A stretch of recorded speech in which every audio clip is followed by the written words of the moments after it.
प्रक्रिया आहे. नव्याने ही प्रक्रिया नाही. दर दिवाळीमध्ये यावेळेस एस टीला दर 10% दरवाढ करते, भाडेवाढ करते आणि त्यामुळे एस टीला जवळपास 30 कोटी रुपये मिळतात. परंतु आजच्या परिस्थितीमध्ये आज जी काही महाराष्ट्रामध्ये पूर परिस्थिती निर्माण झालेली आहे आणि शेतकऱ्यांवर आलेलं संकट पाहता आणि बळीराजाच्या डोळ्यामध्ये, त्यांच्या परिवाराच्या डोळ्यामध्ये, आमच्या लाडक्या बहिणी भावांच्या डोळ्यात आलेले अश्रू पाहून आपण त्यांना मदतीचा हात देण्याचा सगळीकडून प्रयत्न करतोय. आणि म्हणूनच मी परिवहन मंत्री प्रताप सरनाईक यांना सूचना केलेल्या आहेत की अशा परिस्थितीमध्ये जरी एस टीला दिवाळीमध्ये तुमची प्रक्रिया ही जी कायमची सुरू असली तरीसुद्धा यावेळेस त्याला अपवाद केला पाहिजे आणि पूर परिस्थितीमुळे 10% जी भाडेवाढ आहे ती यावेळेस रद्द करावी आणि ती तशा प्रकारचं ते परिपत्रक काढतायत आणि 10% होणारी भाडेवाढ जी आहे ती रद्द होईल आणि त्यामुळे लोकांना मोठा दिलासा मिळेल.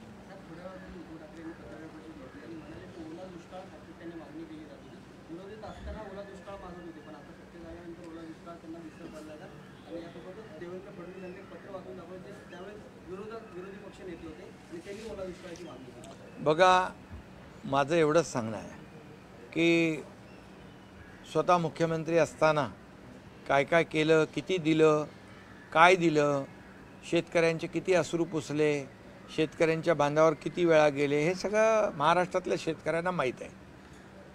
आणि त्यांनी केलेली घोषणा ते नियमित 50,000 रुपये जे नियमित कर्जफेड करणारे शेतकरी त्यांना 50,000 रुपये इन्सेंटिव्ह देण्याचा निर्णय घेतला. दिले कुठे? त्यातले काही शेतकरी जे होते जवळपास 20 लाख शेतकरी कर्जमाफीतले, त्यांची कर्जमाफी आम्ही केली. 50,000 रुपये जे नियमित कर्जफेड करणारे शेतकरी त्यांना देखील महायुती सरकार मी मुख्यमंत्री झाल्यानंतर पैसे दिले. त्यामुळे पहिलं स्वतःने आत्मचिंतन केलं पाहिजे, स्वतःच्या गिरेबांमध्ये झाकून बघितलं पाहिजे की आपण काय केलेलं आहे. आणि म्हणून आमचं जे महायुती सरकार आहे, महायुती सरकार शेतकऱ्यांच्या बाजूचं आहे. मी मुख्यमंत्री असताना मी देवेंद्रजी, अजितदादा आम्ही निर्णय शेतकऱ्यांसाठी घेतला होता. जसं प्रधानमंत्री नरेंद्र मोदीजींनी शेतकरी सन्मान योजना सुरू केली दर वर्षाला 6,000 रुपये, तशीच योजना महाराष्ट्राने पण केली, आमच्या काळात केली, महायुतीच्या परमनंट कायम वर्षाला त्यांना 6,000 रुपये देण्याचा निर्णय आपण घेतला आणि ती मदत सुरू आहे, ती योजना सुरू आहे.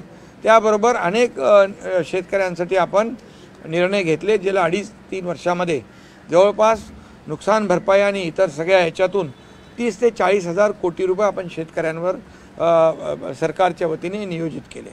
आता देखील मुख्यमंत्री देवेंद्रजी आणि आम्ही शेतकऱ्यांच्या पाठीशी आहोत. कॅबिनेटमध्ये देखील आम्ही चर्चा केली. त्याचबरोबर मुख्यमंत्री स्वतः बांधावर गेले, मी स्वतः बांधावर गेलो, अजितदादा स्वतः बांधावर गेले, आमचे सगळे मंत्रिमंडळातले मंत्री गेले आणि सगळ्यांनी डोळ्यांनी आपल्या स्वतः ही परिस्थिती पाहिलेली आहे. त्यामुळे शेतकऱ्यावरचं आलेलं संकट फार मोठं आहे, ते छोटं संकट नाही आहे. ही आपत्ती मोठी आहे. गेल्या अनेक वर्षामध्ये अशा प्रकारची ढगफुटी किंबहुना एवढा मोठा पाऊस पडला नव्हता आणि शेतकऱ्यांच्या यामध्ये पिकांचं नुकसान, जमीन खरडून गेली आहे, जमीन वाहून गेलेली आहे, जनावरांचं नुकसान झालेलं आहे, जीवितहानी झालेली आहे, घरांची पडझड झालेली आहे. हे सगळं जे आहे हे सगळा विचार करून आम्ही कॅबिनेटमध्ये देखील चर्चा केलेली आहे की यावेळेस नियम, अटी, शर्ती यावर बोट न ठेवता त्या सगळ्या बाजूला ठेवून शेतकऱ्याच्या पदरामध्ये काय पडेल आणि त्याच्या डोळ्यातले अश्रू कसे पुसले जातील यावर आमचं सरकार अतिशय गंभीर आहे. आणि आम्ही त्या बाबतीमध्ये 1-2 दिवसामध्येच चर्चा करून यामध्ये निर्णय घेणार आहोत की शेतकऱ्याला आणि ती जी काही मदत आहे ती मदत देण्याचं काम शेतकऱ्याला आम्ही करणार आहोत, तो निर्णय घेणार आहोत. आणि त्यामुळे हे जे काय आता काही लोक बाहेर अंदाज लावतात, एवढी मदत देणार, तेवढी तुटपुंजी मदत देणार, अमकं करणार, हे सगळं झूट आहे. आणि म्हणून आम्ही देणारे आहोत आणि नेहमी देत आलेलो आहे. आणि म्हणूनच मी आपल्याला सांगतो की शेतकऱ्यांना देखील मोठा दिलासा महायुती सरकार, आमच्या सरकारच्या माध्यमातून दिला जाईल.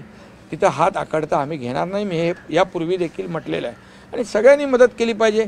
आज त्यांना 10,000 रुपयाचं चेक आम्ही देणं सुरू केलेलं आहे. धान्य देण्याचं काम सुरू केलेलं आहे. शेतकऱ्याला तात्काळ जे आहे दिलासा देण्याचं प्रक्रिया जी आहे आम्ही सुरू केलेली आहे. ते म्हणतात की प्रति हेक्टरी 50,000 रुपये देण्यात यावी, ही प्रामुख्याने मागणी आहे ती उद्धव ठाकरेंकडून होताना पाहायला मिळते. बघा, मागणी किती करावी, कोण करावी, आणि कुणी करावी हा त्याचा भाग आहे. पण तो सरकार एवढंच आमचं सरकार म्हणून, महायुती सरकार म्हणून शेतकऱ्याला जे काही संकटात शेतकरी सापडलेला आहे त्याचं संकट मोठं आहे हे मी पुन्हा एकदा सांगतो. त्यामुळे आम्ही अटी शर्ती बाजूला ठेवून शेतकऱ्याच्या पाठीशी उभं राहतो आणि आतापर्यंत शेतकऱ्याच्या मागं आम्ही उभे राहिलेलो आहोत. शेतकऱ्याला वाऱ्यावर आम्ही सोडणार नाही. आणि दुसरं, केंद्र सरकारचं आपण तुम्ही बघा, केंद्र सरकार देखील आदरणीय प्रधानमंत्री मोदीजी शेतकऱ्यांबद्दल अतिशय संवेदनशील आहेत. म्हणून तर शेतकऱ्यांसाठी त्यांनी शेतकरी सन्मान योजना सुरू केली, शेतकऱ्यांसाठी अनेक योजना सुरू केल्या. त्यामुळे केंद्र आणि राज्य सरकार तर पूर्ण ताकदीने उभं राहील. केंद्र सरकार देखील या शेतकऱ्यांच्या मागे उभं राहील हा विश्वास आम्हाला आहे. साहेब, पण कारखान्याच्या बाबतीत त्यांनी जो मुद्दा उपस्थित केला आहे तो खरं काय आहे? सरकार म्हणून आज सकाळी विखे पाटील देखील त्या संदर्भात बोलले की कारखानदारांकडून वसुली केली जाणार आणि त्यांनी म्हणतात की नरेटिव्ह सेट केलं जाते. उद्धव ठाकरे असं म्हणतात की शेतकऱ्यांकडूनच पैसे कसले आणि त्यांना देणार. संदर्भातले जो पैसे आहेत ते कारखान्याच्या मार्फत 15 रुपये जाणार आहेत. पण उद्धव ठाकरे असं म्हणतात की तुम्हाला एकच सांगतो, शेतकरी अडचणीत आहे. आम्ही स्पष्ट मुख्यमंत्र्यांनी देखील सांगितलं कॅबिनेटमध्ये, या परिस्थितीमध्ये शेतकऱ्यांकडे कुठलीही बँक वसुलीसाठी तगादा लावणार नाही, कुठले वसुलीचे पत्र पाठवणार नाही. त्याचबरोबर हे जे तुम्ही जे साखर कारखान्याचा विषय जो आहे या बाबतीत देखील शेतकऱ्यांना कुठेही तोशीस लागणार नाही, शेतकऱ्यांना कुठलंही नुकसान होणार नाही आणि शेतकऱ्यांकडून कुठलाही पैसा वसूल केला जाणार नाही. लाडकी बहिणीवर वारंवार ते बोलतायत की आतापर्यंत निवडणुकीच्या 3 हप्ते दिले, आता एवढी अडचण आहे तर 6 हप्ते एकदम द्या. लाडकी बहिणीबद्दल उद्धव ठाकरे लाडकी बहिणी योजनेतला तर विरोध केला होता या लोकांनी. लाडक्या बहिणी योजनेसाठी कोर्टात गेले होते विरोधामध्ये. त्यांना काय बोलायचा अधिकार आहे? आणि म्हणून लाडक्या बहिणीच्या योजनेत खोडा घालणाऱ्या सगळ्यांनाच लाडक्या बहिणीने चांगला जोडा निवडणुकीत विधानसभेचा दाखवला आहे. अजून काय दाखवायचं बाकी आहे का? त्यामुळे तुम्हाला सांगतो, लाडकी बहीण योजना बंद होणार नाही. आम्ही महायुतीने ते सुरू केले. मी मुख्यमंत्री असताना आम्ही तिघांनी निर्णय घेतला आहे आणि ती योजना कधी बंद होणार नाही. आणि विरोधकांनी किती यावर अफवा पसरवण्याचं, बदनाम करण्याचं कारस्थान केलं तरीसुद्धा आमच्या लाडक्या बहिणी त्याच्यावर विश्वास ठेवणार नाहीत. कारण त्यांना विरोध करणारे कोण हे सावत्र भाऊ, दुष्ट भाऊ हे त्यांनी ओळखलेलं आहे. आणि त्यामुळे मी मला सांगतो आपल्या माध्यमातून, लाडक्या बहिणींनी कुठल्याही अफवांवर विश्वास ठेवू नका. तुमची योजना सुरू राहणार, तुमची योजना कधीही बंद होणार नाही.